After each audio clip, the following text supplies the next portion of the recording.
Radio à vous l'été.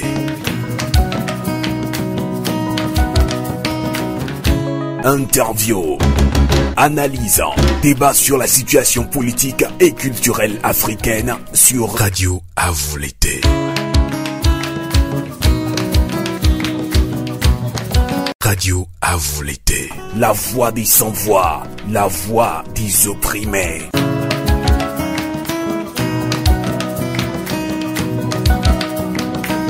Radio à vous l'été. La voix de la résistance du peuple togolais.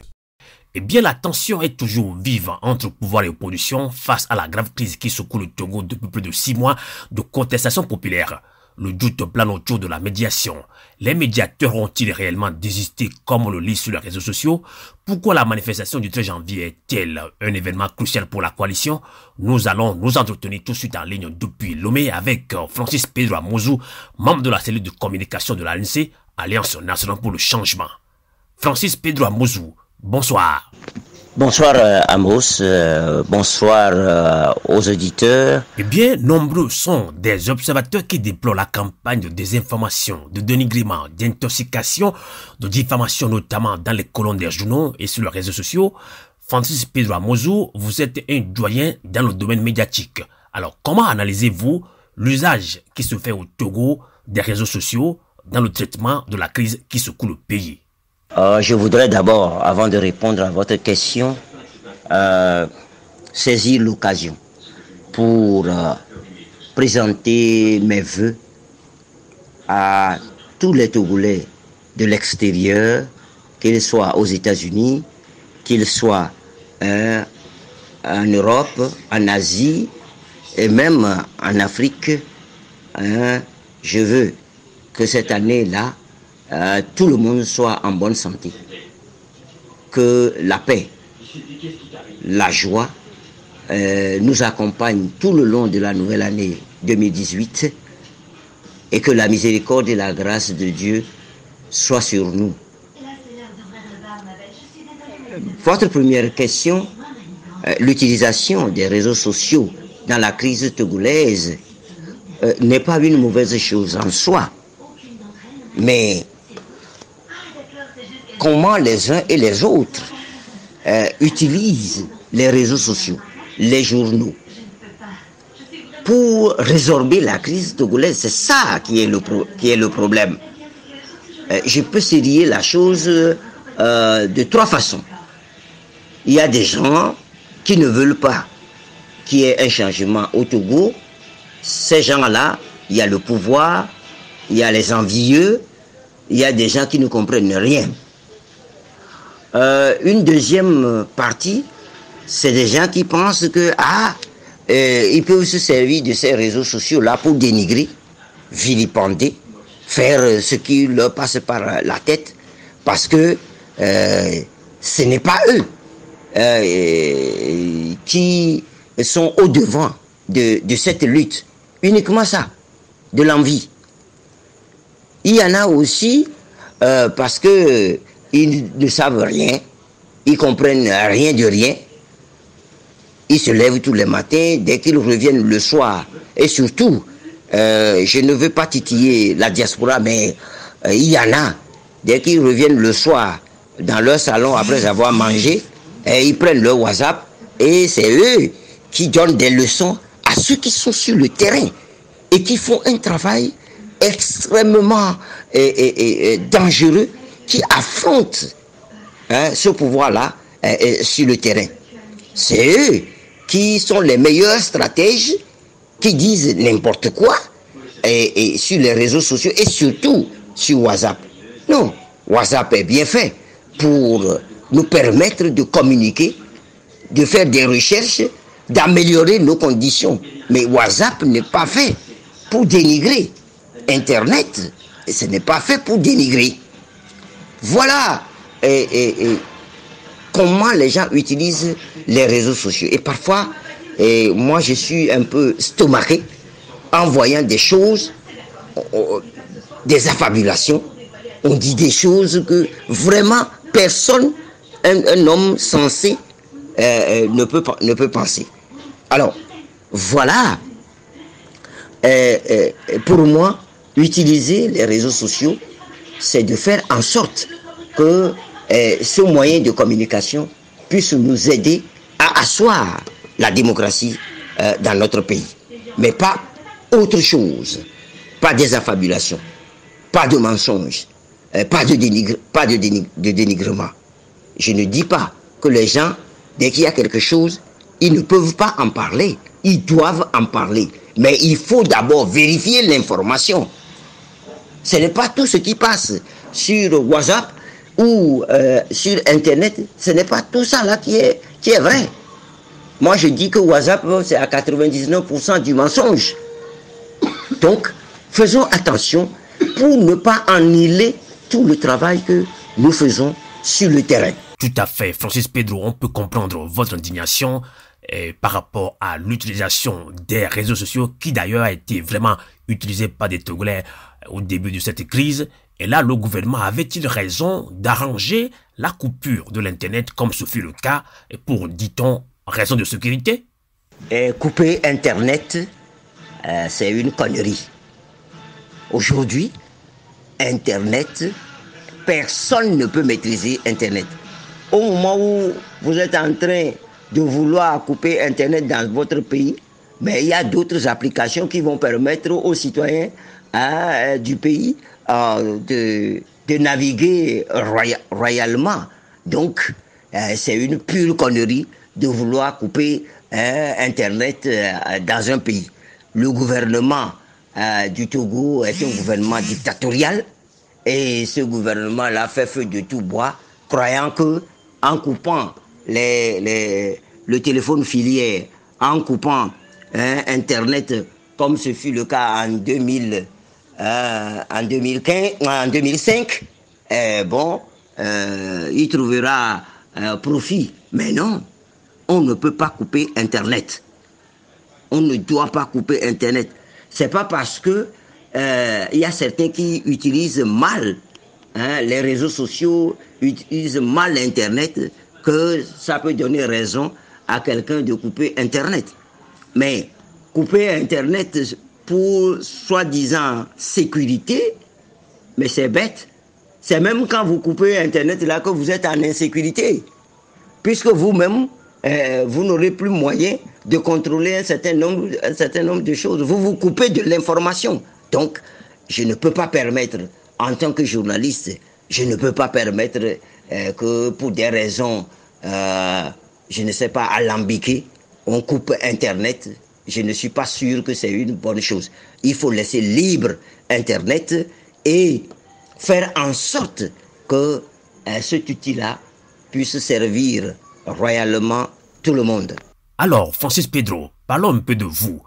Il y a quelques mois, vous avez été molesté par les militaires, mais vous poursuivez toujours cette lutte. Quelles sont vos motivations? Cher ami, je n'aime pas parler de moi institut personnalisé. Vous savez, lorsque vous êtes dans une lutte comme la nôtre au Togo, il faut s'attendre à tout. Il faut s'attendre à être violenté, il faut s'attendre à être emprisonné, il faut s'attendre à être tué. Pour autant, si ce que vous faites, c'est pour l'intérêt général, eh ben, il ne faut pas trop regarder ce qui arrive, mais être résolument ancré à faire avancer les choses. C'est vrai que j'ai été rudoyé par 3 gardes présidentiels. Je n'ai rien fait, mais j'estime que Dame Nature même réglera ce problème-là. Et ça me motive plus. Ces genres de comportement de la part de ceux qui nous gouvernent me motive que je suis dans la bonne voie. Je suis en train de faire quelque chose d'utile. Parce que si ce n'était pas utile, eh ben, ces militaires-là ne viendraient pas me rudoyer sans que j'ai fait quelque chose. Donc, il faut être motivé. Lorsqu'on sait ce qu'on est en train de faire, lorsqu'on est dans la logique du développement de son pays, du bien-être des citoyens de son pays, eh ben, on est toujours motivé, très très motivé, même si parfois on a ces incidents-là qui sont des incidents de parcours. Donc, en résumé, je suis encore galvanisé.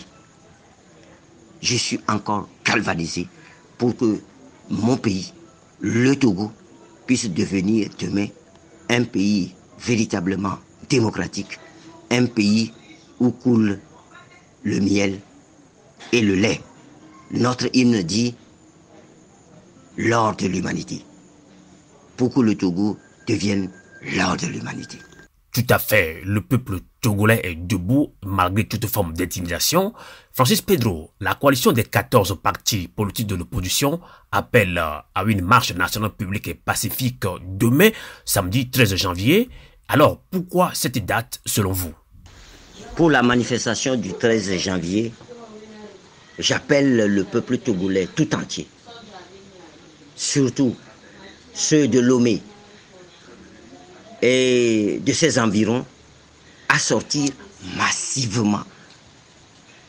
Je dis massivement. Nous devons être plus d'1 million dans les rues de Lomé samedi prochain pour encore demander le retour de la constitution originelle de 1992, le vote de la diaspora et les meilleures conditions des élections futures au Togo, c'est-à-dire revoir totalement le cadre électoral dans notre pays. Je voudrais aussi profiter de l'occasion en encourageant tout le peuple togolais, de l'intérieur comme de l'extérieur, en citant de nouveau Confucius. Le droit divin du peuple est au-dessus du droit divin du roi. Je continue, la Chine me plaît aujourd'hui, en citant Mao Tse-tung. Il n'y a aucune armée au monde qui peut vaincre un peuple. Fin de citation. Mes amis, mes chers collègues, il faut que nous soyons déterminés, courageux. Nous devons nous mobiliser beaucoup, de l'intérieur et à l'extérieur, pour que notre voix porte. Nous n'avons pas le droit de faire marche arrière. Nous devons aller de l'avant pour notre pays. 2018 est l'année où l'alternance sera effective. Et là, selon nos informations, Unir Parti au pouvoir marche également à cette date, disons demain alors. Alors, quelle lecture faites-vous de cette initiative de marche parallèle par le RPT Unir, bien sûr, en soutien à Faure Gnassingbé? C'est vrai que nous apprenons que Unir doit aussi, ou se prépare aussi, à manifester le 13 janvier. Bon, il n'y a pas eu un communiqué officiel, mais on apprend. Par les gens dit que Uni voudrait manifester, pas à Lomé, mais dans les contrées. Bon, nous voulons construire un pays démocratique. Donc, tous les citoyens sont égaux devant la loi. Si Uni pense que il doit marcher, tant pis pour eux, ou tant mieux pour eux. Nous, ça ne nous fait ni chaud, ni froid. Mais ce qui est curieux, c'est que c'est un régime RPT Unir que nous avons. C'est eux qui sont au pouvoir. C'est eux qui ont embrigadé toutes les institutions de la République. C'est eux qui ont tout.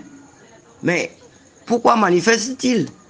Ils manifestent pour dire qu'ils ont pris toutes nos richesses. Ils ont accaparé toutes nos richesses. Ils marchent Pourquoi? Pour dire que maintenant, ils ont tout et que nous autres, nous sommes de pauvres rien. Mais un gouvernement normal, un régime qui est au pouvoir, ne marche plus. Puisque on manifeste pour réclamer quelque chose. RPT Uni manifeste pourquoi maintenant? Puisque la minorité qui gouverne là, cette minorité a accaparé toutes nos richesses. On dit qu'il y a du pétrole chez nous, qui sont en train d'extraire le pétrole. Et nous n'avons pas eu depuis là des informations crédibles de la part du gouvernement. Ils sont en train d'extraire le diamant, l'or. Et on n'a jamais vu la trace de la vente de ce or ou de ce diamant-là dans le budget national. Mais ils ont tout. On nous dit que nous avons un port en eau profonde. On dit on a tout fait. Mais l'argent qui sort du port autonome, nous ne l'avons pas vu dans le budget national. Le phosphate, on n'a pas vu sa trace dans le budget national. Alors il marche pourquoi? Mais ils doivent avoir honte. Je crois que les choses sont en train de tourner au vinaigre pour ce parti. Nonobstant tous les... comment on dit ça? La communication qu'ils mettent en branle pour faire croire que rien ne se passe au Togo. Mais non, les choses se passent bel et bien au Togo et ce pouvoir se retrouve dans ces petits souliers. C'est pour ça qu'ils veulent marcher. Mais en tout cas, en ce qui me concerne, qu'ils marchent ou qu'ils ne marchent pas, ça ne me fait ni chaud ni froid. L'essentiel, c'est qu'ils dégagent de là et que nous ayons des gens nouveaux avec des idées nouvelles pour construire notre pays. Tout à fait, Francis Pedro, c'est ce que pensent d'ailleurs bon nombre de Togolais. Et là, le gouvernement togolais assimile les manifestations publiques pacifiques du peuple à des actes terroristes sous prétexte que des militaires auraient été décapités, leurs âmes emportées. Alors, que répondez-vous à ces accusations? Je voudrais répondre à votre question en citant le philosophe chinois Confucius. Certains l'appellent Lao Tzu, d'autres disent Confucius. Et qui dit ceci: si celui qui commande aux autres gouverne avec droiture et équité, il n'aura pas besoin d'ordonner le bien pour qu'il soit pratiqué. Et cela va de soi. Alors, lorsque le gouvernement du Togo, ou je veux parler du régime, le gouvernement c'est entre guillemets, lorsque le régime du Togo est comme un épouvantail, agite que des militaires ont été égorgés à Sokoudi. C'est pour cela que nos manifestations pacifiques sont des relents terroristes. Je dis que vraiment ce gouvernement ne sait plus ce qu'il dit. Si vraiment les militaires ont été décapités à Sokoudé, nous nous inclinons parce que ce sont des humains. Nous nous inclinons devant leurs dépouilles. Mais pourquoi, nous nous posons la question, pourquoi on n'a pas diligenté une enquête approfondie avant d'enterrer les corps? Le régime est coutumier de ces faits-là. Lorsque les marchés ont été brûlés, ils se sont empressés de détruire le corps du délit. Alors, comment au jugement on peut mener les enquêtes? Comment le juge d'instruction peut mener l'enquête si le corps du délit a été détruit? C'est la question que nous posons. Nous ne disons pas que tuer les militaires c'est une bonne chose, c'est pas ce que nous disons.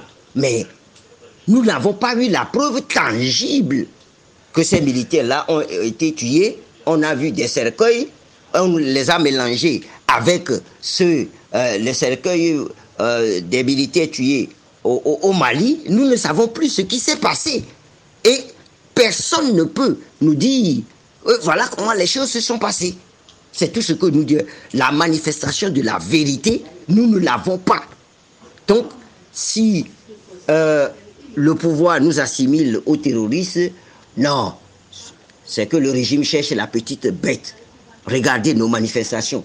Nous mettons près d'1 million de gens dans la rue à Lomé. Est-ce que vous avez vu quelqu'un tenir un caoutchouc ou une machette? Non, il n'y en avait pas. Il n'y en a pas. Donc, je crois que le gouvernement affabule un tout petit peu, veut faire croire à l'international que ce qui se passe, c'est du terrorisme. Non. Le peuple togolais est un peuple pacifique. De Saint-Cassé jusqu'à Djankassé ici, c'est un peuple pacifique. Donc, nous aussi, nous voulons comprendre et savoir qui a pu ou qui sont ceux qui ont pu égorger 2 militaires à Sokodé et dans quelles conditions. Nous ne sommes pas des terroristes, nous sommes des Togolais. Est-ce que le 12 juin 2012, ce sont des terroristes qui étaient à Décon? Est-ce que des terroristes étaient à Décon? De grâce. C'est le pouvoir qui envoie sa soldatesse tirer dans les églises, l'église d'Amoutiévé, qu'on s'en souvienne, tirer un peu partout, tirer dans les maisons.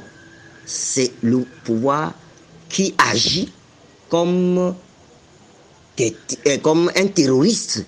C'est le pouvoir qui terrorise la population togolaise. En tout cas, le peuple togolais est un peuple pacifique et c'est vraiment dommage que le gouvernement togolais assimile les manifestations publiques et pacifiques du peuple togolais à des actes de terrorisme. Francis Pedro, vous êtes membre de la communication de l'ANC, Alliance nationale pour le changement. L'ANC est membre de la coalition des 14 partis politiques de l'opposition. Parlons de ce dialogue. Il y a le doute plein autour de la médiation. Alors dites-nous, les médiateurs ont-ils réellement désisté comme on le lit sur les réseaux sociaux? M. Faure Gnassingbé a couru en Guinée, au Ghana, pour aller solliciter ces deux présidents pour venir faire la médiation au Togo. Ce n'est pas l'opposition togolaise qui a appelé ces deux présidents-là à venir faire quoi que ce soit. C'est M. Faure Gnassingbé qui a couru rapidement parce que se sentant très mal avec les manifestations, il est allé en Guinée et à Accra.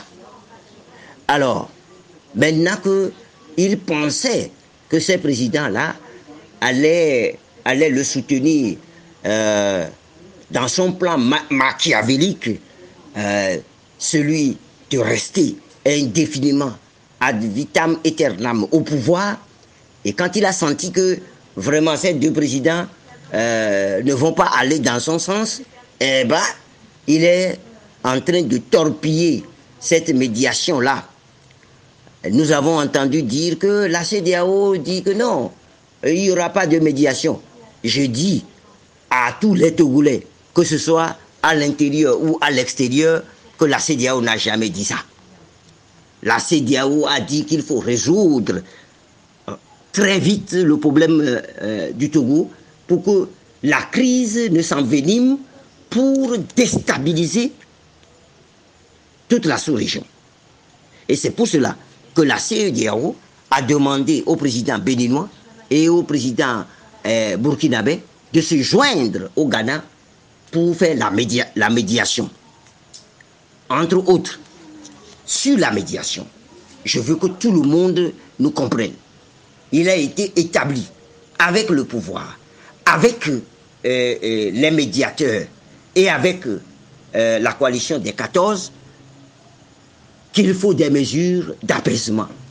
Ces mesures d'apaisement sont sur la table de M. Faure Gnassingbé, qui refuse totalement de mettre en branle ces mesures d'apaisement-là pour que le dialogue que lui-même, il a sollicité les deux présidents à venir faire la médiation pour que ce dialogue-là commence. Alors, entre autres ces mesures d'apaisement, c'est la relaxation totale des prisonniers politiques, de tous ceux qui étaient arrêtés dans les manifestations, de tous ceux qui sont arrêtés dans les affaires des incendies, parce que ça fait 5 ans que les jeunes croupissent en prison pour quelque chose qu'ils n'ont pas fait. Alors, on ne peut pas aller à un dialogue sans résoudre ces problèmes qui sont latents. Il faut les résoudre. Nous voulons tester le pouvoir pour voir si, cette fois-ci, en respectant les mesures d'apaisement, cela signifierait que le dernier dialogue que nous allons faire pour sortir le Togo de crise, les conclusions seront respectées. Voilà pourquoi nous tenons mordicus à ce que ces mesures d'accompagnement, d'apaisement soient résolues. Et le travail pour le dialogue va commencer. Pour le regroupement des 14 partis politiques, il y a déjà un comité qui est déjà prêt avec tous les sujets. Comment organiser ce dialogue-là? Ils sont déjà prêts depuis plus de 2 mois. Nous avons un mémorandum en bonne et due forme sur tous les sujets que nous devons discuter à ce dialogue-là. Il reste maintenant que le régime RPT uni finisse de terminer totalement les mesures d'apaisement pour que nous commençons. Ces derniers temps, il fait des foucades. Ce régime fait des foucades pour décourager les Togolais. Et je profite de l'occasion pour dire, les Togolais ne doivent pas être découragés. Surtout, ceux de la diaspora ne doivent pas être découragés. Parce que nous avançons. Je peux l'affirmer, nous avançons. C'est le pouvoir qui a le dos au mur, ce n'est pas l'opposition. Voilà ce que je peux répondre à votre question. Et je vous dis que personne ne vienne à nous dire que ce pouvoir reprend le poil de la bête. Non, le pouvoir RPT uni ne reprend pas le poil de la bête. Il cherche des moyens pour torpiller le dialogue. C'est tout. Mais si nous sommes vigilants, ils ne seront jamais torpiller cela. Voilà ce que je voudrais dire à l'endroit de toute la population togolaise, que ce soit à l'intérieur ou à l'extérieur. En tout cas, merci beaucoup pour toutes ces informations qui serviront à éclairer la lanterne de nos auditeurs. Nous sommes pratiquement arrivés à la fin de cet entretien exclusif que vous avez bien voulu nous accorder en ligne depuis Lomé. Là, quel appel avez-vous à lancer au peuple togolais, au pays à l'étranger, pour que la démonstration de demain, samedi 13 janvier, ne soit pas un rendez-vous manqué? C'est vrai que les manifestations continuent dans notre pays. C'est la seule voie que nous avons pour plier ce pouvoir tyrannique qui nous tenaille tout le temps, depuis plus de 50 ans.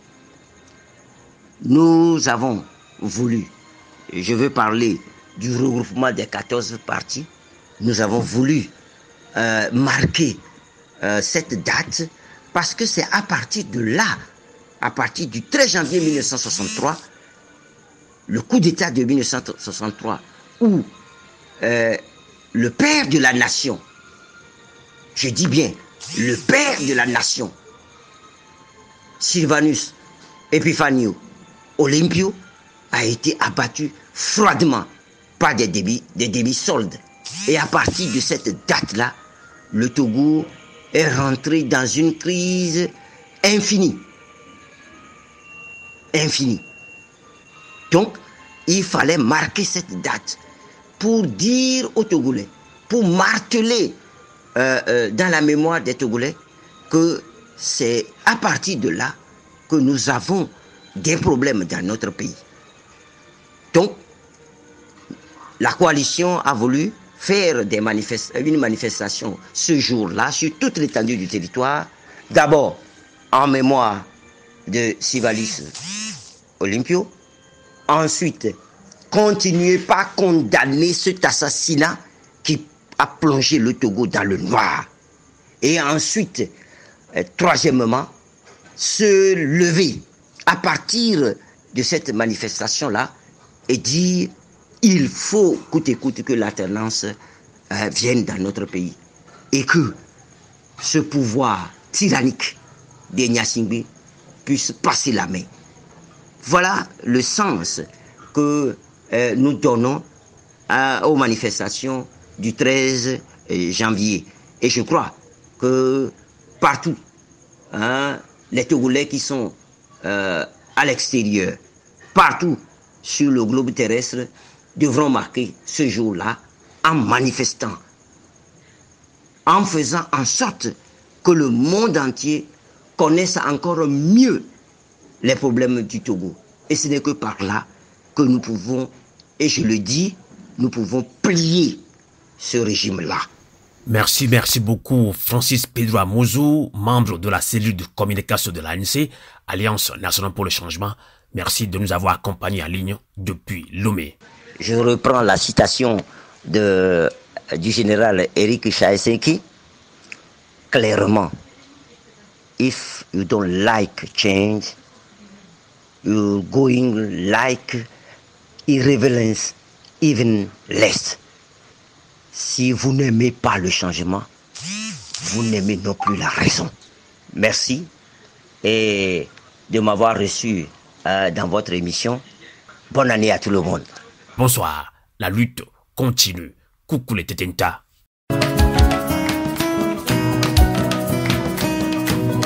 Radio à vous l'été.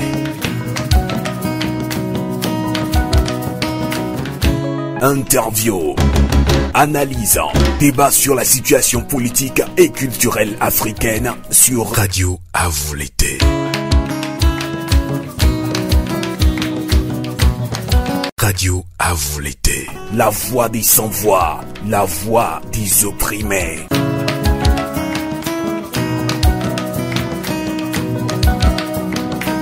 Radio à vous l'été.